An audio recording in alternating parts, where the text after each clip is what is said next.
Lâu lắm rồi, chắc cũng phải hơn 10 năm, mình chưa ăn lại món gỏi bưởi. Nhớ hồi xưa, cứ mới mùa bưởi chín, bà lại hái xuống, rồi đem trộn một đĩa gỏi bưởi thật bự, cho cả gia đình cùng thưởng thức. Cái cảm giác ngồi quây quần, nghe tiếng cười rôm rả, cái vị ngọt chua, mát lạnh đó cứ yên ẩn trong đầu mình. Giờ nghĩ lại, thấy thèm ghê, thèm không chỉ món ăn, mà còn thèm cả cái cảm giác của ngày xưa. Mọi người đã từng trải qua ký ức đó không? Chỉ cần nghe nhắc đến thôi là bao nhiêu kỷ niệm ùa về trong đầu mình rồi. Vừa để nhớ về ba, vừa để nhớ những hương vị của tuổi thơ của mình. Mọi người cùng làm với mình ha. Mình đi chiên cái bánh đa nha. Nhìn nè, bánh phồng lên, đẹp ghê luôn. Nghe cái tiếng giòn, thích lắm luôn. Bánh này mình dùng để đựng gỏi bưởi á. Vừa đơn giản, mà nhìn sang liền. Thơm thơm mùi mẹ, có vị của nước cốt dừa, ăn là ghiền. Xong một cái rồi, chiên nhanh quá đúng không các bạn? Mình đi chiên thêm một cái nữa nha. Cái này mình dùng để ăn cùng với gỏi. Bánh chiên phồng lên, giòn rụm luôn. Ăn với gỏi bưởi thì chuẩn bài luôn. Vị béo của mè, vị ngọt của bưởi quyện lại. Bạn thử tưởng tượng nhé. Cắn một miếng thôi, cái cảm giác khó tả lắm đúng không? Nhớ ngày xưa, bà cũng làm như vậy. Giản dị thôi, nhưng mà ngon lắm. Mình chiên lên, nghe tiếng tách tách, vui tai ghê. Vớt ra để cho ráo dầu. Vậy là cả hai loại mình đã chuẩn bị xong rồi. Một cái thì mình để làm đĩa đựng gỏi, còn một cái thì mình dùng để ăn kèm. Giờ mình đi qua cái bước tiếp theo nha. Thịt hôm nay mình dùng 200g bao gỏi, cho thêm một củ hành tím cắt lát vào, thêm một muỗng nước canh đường, nửa muỗng hạt nêm và nửa muỗng muối. Khuấy đều lên. Cách luộc này giúp cho thịt thơm hơn và đậm vị hơn. Thêm mình dùng 1/3 củ cà rốt, khoảng 60g, cắt lát, rồi mình lấy khuôn tạo cánh hoa như trong video này nè. Nhìn xinh xinh mà làm cho đĩa gỏi tươi hẳn lên. Cà rốt thì giàu vitamin A, tốt cho mắt lắm, vừa dinh dưỡng vừa tạo màu sắc cho món ăn. Thêm nửa củ hành tây, cắt lát mỏng để lát nữa mình ngâm giấm đường. Chuẩn bị thêm phần hành tím nha. Dùng khoảng 5 củ hành tím nhỏ, lột vỏ rửa sạch, nhìn xinh xinh ghê. Thêm 2 củ tỏi cô đơn nữa cho thơm. Rồi mình cắt lát hết cái phần này. Lát nữa phi lên, vàng giòn thơm lắm. Hành phi làm gỏi hấp dẫn hơn nhiều, ăn hoài mà không có ngán. Dầu lúc nãy cũng đã nguội bớt rồi, mình múc ra bớt để vừa đủ thôi. Cho hành và tỏi vào phi vàng, vàng thơm lên như vậy là vớt ra được rồi. Giờ mình chuẩn bị tới phần tôm nha. Hôm nay mình dùng khoảng 10 con tôm. Đầu tiên mình cắt bỏ phần đầu, rồi mình lấy cây tăm nhỏ thìu chỉ lưng ra, làm lần lượt cho hết phần tôm nha. Nhìn con tôm tươi, thịt thì chắc lắm luôn. Chuẩn bị xong rồi nè, mình mang đi luộc luôn nha. Bây giờ quay lại nồi thịt lúc nãy, vớt bỏ cái lớp bọt trên mặt nha. Tôm mình rửa sạch. Giờ cho hết cái phần tôm vào luộc luôn. Luộc chung thêm khoảng 5 phút nữa là tôm sẽ chín. Thêm một muỗng rượu vào, thịt và tôm sẽ thơm hơn. Nấu ăn như vậy đó, chú ý một chút xíu là ngon liền, không cần cầu kỳ đâu. Mình nhắc nhỏ nha, tôm đừng luộc lâu quá, kẻo bị bở đó. Mình tắt bếp, vớt tôm ra liền. Vậy là khâu chuẩn bị thịt và tôm đã xong. Nói tới thôi mà bụng của mình đã reo lên rồi nè. Không biết mọi người có giống mình không? Thịt thì mặn mà, béo nhẹ, tôm thì ngọt, chát thịt. Giờ vớt thịt ra để cho nguội. Chờ bữa nữa là mình trộn gỏi được rồi. Chuẩn bị hành tây để ngâm giấm đường nha. Củ hành mình rửa qua nước rồi vớt ra cho hết vào tô. Thêm 1 muỗng đường cát, rồi cho tiếp 2 muỗng giấm, trộn đều cho hành thấm gia vị. Hôm nay mình dùng giấm kombucha nè. Không biết nha bạn đã nuôi con kombucha chưa? Nếu chưa hãy thử nuôi 1 lần nha. Nuôi 1 lần mà mình dùng được cho quanh năm luôn á. Mình dùng nửa trái bưởi da xanh, xong rồi thì mình lột lớp vỏ lụa bên ngoài, chỉ giữ là phần tép mọng với nước bên trong thôi. Mình thích nhất là cái cảm giác tách muối bưởi nè. Từng muối, từng tép nhìn đã con mắt luôn.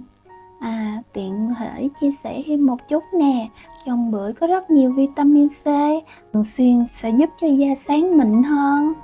Ngoài ra bưởi còn ít calo, nhiều chất xơ. Ai đang giữ dáng thì rất là phù hợp nè. Chua ngọt tự nhiên, ăn hoài không lo tăng cân.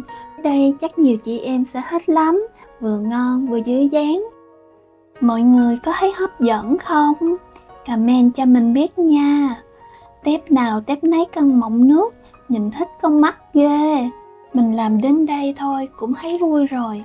Cái vị bưởi này bao nhiêu năm vẫn không thay đổi, vẫn giữ nguyên cái hương vị của tuổi thơ của mình. Giờ thì bưởi mình đã tách xong rồi nè, bưởi cũng đã sẵn sàng. Đĩa bưởi hôm nay chắc chắn các bạn sẽ thích. Bạn nào ở nhà có bưởi thì lấy ra làm liền nha. Có nửa trái bưởi thôi mà cũng nhiều lắm. Trộn gỏi đủ cho cả gia đình ăn no nê luôn. Giờ mình đi pha nước trong gỏi nha. Phần này quyết định độ ngon của gỏi. Mình cho 1 muỗng đường cát vào. Tiếp theo là 1 muỗng nước mắm. Thêm 1 muỗng muối ớt đỏ, loại này để chấm hải sản đó. Cuối cùng thì thêm nửa muỗng tương ớt. Bưởi của mình hôm nay hơi chua nên mình không có cho cái phần chanh vào. Trộn đều tất cả lên. Vậy là xong phần nước sốt trộn gỏi rồi. Tôm cũng đã nguội rồi. Mình đi bóc vỏ tôm nha. Mình nhẹ nhàng tách cái phần đầu ra trước, rồi lột vỏ của từng con tôm ra cho gọn gàng. Tôm vừa chín tới, thịt săn chắc, bóc vỏ ra cũng dễ lắm luôn. Thịt tôm thì đỏ hồng, chỉ muốn ăn ngay thôi. Mình thì thích bóc sạch vỏ tôm, ăn sẽ tiện hơn, nhất là khi trộn chung với gỏi. Bóc thêm mấy con tôm nữa cho đủ phần hôm nay nha. Tôm cũng đã sẵn sàng rồi, giờ mình cắt cái phần thịt ba rọi nha. Thái thịt thành từng lát mỏng, khoảng 2mm thôi cho vừa ăn. Cắt lát mỏng như vậy khi trộn gỏi sẽ thấm vị hơn. Ba rọi thì có chút mỡ, chút nạc, kết hợp lại mềm ngon vừa đủ. Nhìn miếng thịt trắng hồng, mỏng đều, thấy cũng mê rồi nha. Chuẩn bị thêm một ít rau răm và rau húng lủi. Mình rửa sạch, để ráo rồi cắt nhỏ. Rau răm thì có vị cay nhẹ, trộn vào gỏi thấy đậm vị hơn hẳn. Còn húng lủi thì có vị hơi mát, dễ chịu. Trộn vào gỏi mùi thơm lan ra là riêng liền. Mình bắt đầu trộn gỏi luôn nha. Đầu tiên cho phần bưởi vào tô. Tiếp theo là phần cà rốt, tía hoa. Cà rốt mình có trộn một ít đường cho dịu lại, nhưng vẫn giữ được cái độ giòn của cà rốt. Rồi cho tôm và thịt vào luôn. Nhìn đĩa thịt thấy thèm quá đi. Các bạn có thấy như vậy không? Mình thêm củ hành tây ngâm giấm đường vào, vừa giòn vừa dịu, ăn không có bị hăng. Tiếp theo là phần rau. Mình chừa lại một ít để một chút nữa trang trí nha. Khuấy đều cái phần nước sốt trộn gỏi lên, rồi mình rưới vào tô. Mùi của nước mắm dậy lên, vị chua ngọt lan ra, thơm lừng luôn. Màu sắc trong tô nhìn quá đã luôn, nhìn thôi mà mình nuốt nước miếng luôn. Thêm mè rang và hành phi vào. Mình giữ lại mọi thứ một ít để một chút trang trí nha. Cuối cùng cho thêm 1 muỗng dao phi vào. Trộn đều tay, cứ nhẹ tay thôi để bưởi không bị nát. Cà rốt thì giòn giòn, rau thơm thì dậy mùi, cứ trộn đều tay các nguyên liệu sẽ hòa quyện vào nhau. Nhìn có ngon không các bạn ơi? Gỏi bưởi đã sẵn sàng để thưởng thức rồi nè. Giờ mình bày ra đĩa để cho đẹp mắt nè. Mình lấy cái bánh đa chiên lúc bắt đầu á. Bên trong thì mình lót thêm một cái đĩa nhỏ nữa. Rồi mình bắt đầu cho gỏi vào từ từ. Nhờ bên trong có cái đĩa nên gỏi ăn được lâu hơn. Bạn nhìn xem, tôm thì đỏ au, bưởi hồng hồng, cà rốt màu cam tươi, màu xanh của rau, nhìn thôi đã bắt mắt rồi đó. Xếp gỏi lại cho gọn một chút để đĩa gỏi nhìn đầy đặn và hấp dẫn hơn. Giờ ai mà đứng gần chắc muốn ăn ngay. Mình còn một cái bánh đa nữa, giờ bẻ nhỏ ra cho tiện. Mình chèn mấy cái miếng bánh đa vào cạnh của chiếc đĩa nhỏ được gỏi á. Vừa gọn vừa đẹp mắt, vừa tiện lợi. Khi ăn lấy một miếng bánh đa ra, gấp một miếng gỏi lên. Vậy là thưởng thức ngay.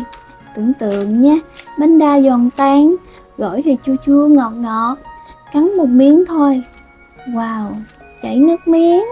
Bạn hay ăn gỏi với bánh đa hay là bánh phồng? Comment cho mình biết nha.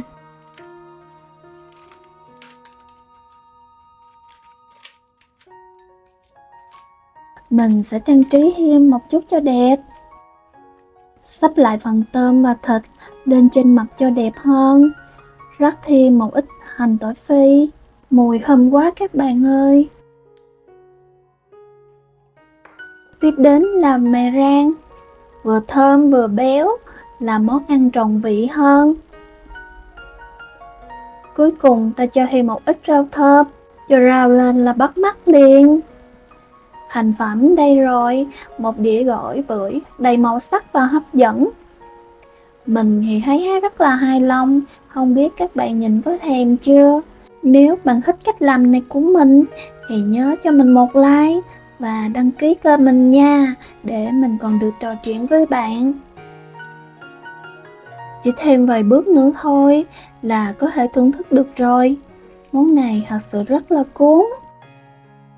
Vị chua chua ngọt ngọt thanh mát của bưởi quyện cùng tôm và thịt, thơm mùi hành tỏi phi và rau thơm, khó mà cưỡng lại. Cắn một miếng thôi là thấy bao nhiêu hương vị ùa về trong miệng. Những lúc nhớ nhà, ăn lại món này thì tự nhiên thấy ấm lòng hơn hẳn.